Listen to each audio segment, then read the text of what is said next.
So, Mike, it's good to have you back here again on the platform. And right now, I wanted to have a discussion about the finale to House of the Dragon. Did you see it? Yeah, I saw it leaked, and as soon as I saw that leaked message, I went ahead and watched it immediately. Now, what was the leak message about? Because I don't think I saw it, or if I did, I didn't read it personally. Oh yeah, I just was just on Google. Mm. House of the Dragon ended up popping up. Somebody was just commenting on how the finale ended up leaking and how HBO was disappointed in the leak. So I'm like, shoot, you go ahead and check on that site I usually tell you about. I watch TV shows, movies on. And there and behold, it's right there. So ended up watching the whole thing, the quality, everything. What do you Oh, mean? oh, Who that that leaked it? Oh, I thought it was about like the leak was in reference to something that happened in the episode itself, not that the episode. Oh, nah, Oh, okay, okay. nah. It was So that so episode itself. yeah, so that's my misunderstanding. Okay. Yeah. Actually that makes sense because I was like, the episode I saw the episode online as well and I was like, this isn't supposed to be up on here right now. They have episodes up, every Sunday, so I was kind of Yeah, confused. Yeah, what'd you think of the episode? thought it was good. I was almost a little disappointed at first, actually before the ending, because I thought we weren't gonna see, Alicent, Aemon, and Aegon. Well, good thing is we got to see Aemon. That's actually my favorite character in the show. The finale was pretty good. Rhaenyra, to be honest, she's a real good character, although more on Alice's side. But yeah, what'd you think of the ending itself to the episode? Because Yeah, the that ending really surprised me. I wasn't expecting that. yeah, Well, I thought like the ending for me, it left it on a very intriguing cliffhanger. And I was wondering how they were going to end it because I've been reading up on these characters on one of the Game of Thrones like wiki or whatever, just reading up on characters like Alicent and Rhaenyra. If you read up on how those characters are written and what their arcs are in the books, it's intriguing because you wonder how they're going to actually capture everything. And I'm not sure if they intend to follow the source material to the letter or if they're going to deviate from the source material. Now, Game of Thrones within of itself did deviate from the source material. That's because they ran out of material to adapt from the books. They had to improvise, but with this, there's not too much improvisation that they would have to do. What do you think about that? yeah, I'm seeing some minor differences, at least just judging from the comments. I've never read the books and haven't read too much on the books. But just that ending alone say there are a little bit of differences.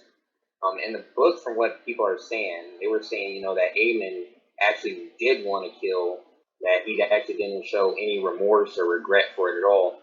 And then that ended scene, you see Aemon, who was more so kind of trying to toy with them rather than kill him. And you see his reaction, I think, when he actually does kill him, it's like, oh man, what the fuck did I just do? I actually didn't mean to do that. And he actually has some regret in his eyes as well. So that's what I'm noticing. That's the only scene I've really seen kind of deviated so far from the books, at least what I'm seeing in the comments. Yeah, I mean, there are going to be differences that I think a lot there's, whenever there's a show like this, and I was saying the same thing for Lord of the Rings, Rings of Power. There's a lot of people that read the books and then they expect these adaptations, these movies and television shows to be exactly like the book, and it's not possible. You can't do that because, you're talking about two different mediums, of entertainment. So there's definitely going to be differences. It's a matter of what they actually change and how much they actually change from the source material. Now, I haven't read the books either, but like I said, I have been reading up on the actual wikis to follow these characters, so I know like this is how this particular character's arc is supposed to go. So when I go in and watch the show, I can see, what they actually chose to do to differentiate or to make things match the source material as closely as possible. As far as the characters go, for the most part, it seems that they did a great job at adapting these characters to the from the books to the show. Now, I did want to ask you because you did say that Aemon was your favorite character, but what was your favorite arc in particular? Like your favorite Mm, character arc? I think I'd have to go with Damon. Although I kind of feel like Damon and Eamon are a bit similar, but I still, even though Damon can falls the line, more on the evil side with just looking at his action. Uh huh. You can see earlier, with like Viserys, back when he was on the battlefield at sea, he's really struggling with, kind of coming to grips with getting power because his brother is actually the king, but that's what he truly wants. So it's a big struggle because he's kind of just settling for less. Even his wife, that died at one of the episodes, was saying that he can't really come to his full potential. It was interesting seeing him struggle with that. What about you? Well, I liked Damon as a character, but I didn't feel that they really captured his arc too well. And that has to do with the time jumps, and I did want to talk to you about that as well. But I'd say the best arc or character dynamic in the series is definitely the one between Rhaenyra and Alicent. I thought they did a fantastic job with those two characters. Olivia Cook and what's the name of the actress who plays Rhaenyra? I forget her name. Either way, those two actresses did a fantastic job. I can see why they were hired to portray those characters, and I thought the younger versions of them too. They also did a fantastic job at bringing those characters to life. Yeah, I think with those characters, like if you compare like Rhaenyra to Daenerys from Game of Thrones, I think there's a few similarities. I don't think they're cut and dry the same, but I think the main difference is that Daenerys ultimately wanted power. Toward the end of the series, she proved that she would do anything to get it. Whereas Rhaenyra, she takes after her father, Viserys, who was like known for keeping peace between the different houses and what have you. But with Yeah, actually, now that you say that too, I think I do gotta agree with you. Yeah, just seeing them come up from their childhood, kind of seeing how their friendship is on the rocks and how their fathers have treated them and how they gotta come to grips with everything. I think you're definitely right that their art is a lot more compelling.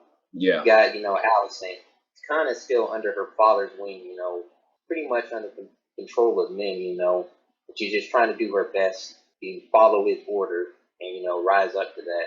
And Rhaenyra, she's also trying to follow her father's advice, like in her earlier episode when she was a child, getting her own husband, trying to become queen, even though she's a girl and can't be taken seriously on the Iron Throne. So yeah, it's actually more compelling seeing these two. yeah. The thing with Rhaenyra though is that now after seeing that final episode and seeing how it ended, obviously there's not going to be peace at that point because that's what she wanted. That's why she sent her sons off to deliver those messages. Is because she wanted allies to try and force Alicent to surrender. But now that that's happened, the conflict has basically shifted and it's grown. Um, Yeah, and this is something else that Game of Thrones was great at. It was great at creating drama in places that you didn't expect, and they fully captured that here with House of the Dragon. Because honestly, when House of the Dragon was in development, like the ending to Game of Thrones had been so disappointing that I didn't care about any potential prequel or anything. Because I believe House of the Dragon, it was announced shortly after Game of Thrones ended. Oh, really? I didn't know that. Yeah, yeah, yeah. It was a quick announcement. I just wasn't interested at all. But when the show came out, I was like, you know what, I'll watch the first episode and see how it goes. And it reminded me of why I became a fan of Game of Thrones in the first place. Yeah, I thought they did a damn good job with it overall. I did want to ask you. I've had some thoughts about the death scene between, or just before the death scene with Viserys, when he asked Alicent to step closer and he whispers in her ear, and then she claims that he said that he wants his son, her son, to be on the Iron Throne. I don't think that's what he really said. Mm. What do you think? I feel the same way too. I don't think he would switch up on Rhaenyra like that. Because even when she was younger, he was still real keen on having her the seat on the Iron Throne. So I don't think he told that to Allison at all. I think Allison, really wants the power to just protect her father, her sons, and just really have a grip on everything. Yeah, I think that's the case as well. He probably told her that he still wants Rhaenyra to succeed him as queen of the kingdoms and put her on the Iron Throne. But Alicent, is obviously not in support of that, so she does everything she can to circumvent Viserys' dying wish, and I think that's what happened. Yeah, that's something that I walked away with, just with some extra thoughts, because Yeah, I thought the way that whole scene was framed was brilliant. yeah, and seeing how both of their children are hostile towards each other as well, Hmm. I think that's also another big reason too. If Rhaenyra, holds Iron Throne, I think the conflict with those kids, would become even greater. And Allison would probably would just hate having to feel beneath Rhaenyra, your family. Right. Now, one thing that I thought that the show was kind of weak on, but I understand why they did it, is the time jump. The time jump, it kind of creates some issues as far as like consistency. What do you think about the time jump in particular, like the way it was implemented into the show? I wasn't a big fan of the time jump like that. Actually, came across an article the day before the show letting them know that there was actually going to be a big time jump, which threw me off. I Mm. was expecting another episode with the children. I thought it was going to work the whole season through the children, but eventually then we're going to see what's going to happen next as they progress and get older. So it did throw me off a lot. But I won't say that was all against it because actually with how we got this fourth season, I was actually pretty pleased with it. It still did throw me off. Well, they have like a lot of ground to cover, as much material as they can from the original source material from the books. So I understand why they have the time jump in there, because they only have 10 episodes, and there's only so much story that you can tell within those 10 episodes. So I understand why they did it. I think the execution on it could have been a little bit more clean and clear, because like some of the character arcs or whatever just kind of dropped. Like they just dropped them. I'll give you an example. So the whole thing with Rhaenyra when she's a kid, and Sir Criston the knight, like they had like a relationship going on, and he wanted to be together with her, but she cared more about her lineage and pleasing her father as heir to the throne, to the title. But that was completely abandoned after the time jump. So after the time jump, after episode 6, you didn't hear about that again. In fact, Rhaenyra, she had grown up to marry.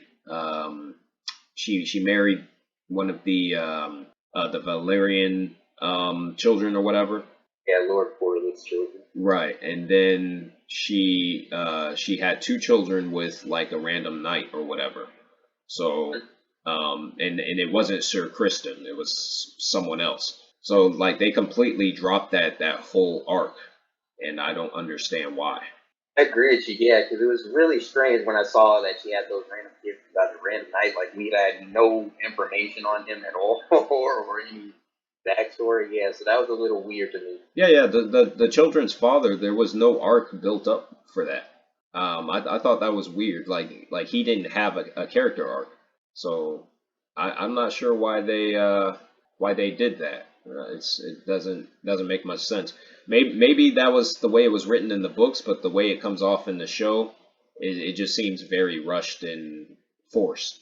I think the time jump ultimately was a double-edged sword. Yeah. Any last thoughts on Game of Thrones or not? Well, not Game of Thrones, but House of the Dragon. Same thing. Yeah, I think it left off on a real good note, concluded real well, and I'm Hmm. really actually excited to see how the second season plays out between Allison and Rhaenyra now. Yeah. That's the real main thing that's gonna really beat things up. I'm actually really interested to see where it goes. I think they did a fantastic job with this prequel series. Now, because this is a prequel show, it doesn't change what happened at the end of Game of Thrones. It doesn't change the fact that the finale to Game of Thrones is still considered to be one of the worst endings to any television show in television history. But it does take your mind off of the original characters, and it gives you something new to be invested in within the same universe, within the same world, which is Westeros. So I think the show fulfilled its purpose. And yeah, that's the discussion. I'm looking forward to season two. I think they've already greenlighted it. Have you heard anything about that? I haven't heard anything yet, but I haven't checked some articles for it. But yeah, we'll see how season two goes. I'm looking forward to continuing the journey with Rhaenyra and the rest of these characters. So, yep, there you go.